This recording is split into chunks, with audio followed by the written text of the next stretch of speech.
چلے کلان کے رخصت ہونے کے ساتھ ہی کشمیر کے مختلف علاقوں میں برفباری کا سلسلہ شروع ہو چکا ہے۔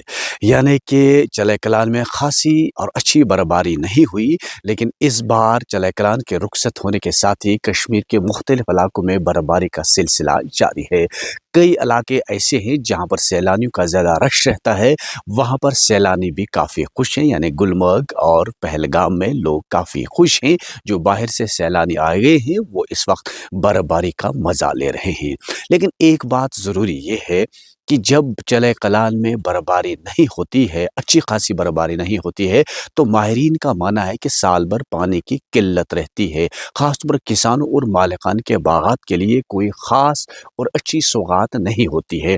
لیکن اب ایک بار پھر سے برفباری کا سلسلہ شروع ہو چکا ہے۔ اب مالکان باغات اور کسانوں میں ایک بار پھر خوشی لوٹ آئی ہے، کیونکہ وہ چاہتے ہیں کہ جب اچھی خاصی برفباری آج بھی ہو جاتی ہے تو ان کے لیے ایک راحت کا پیغام بھی ہوتا ہے۔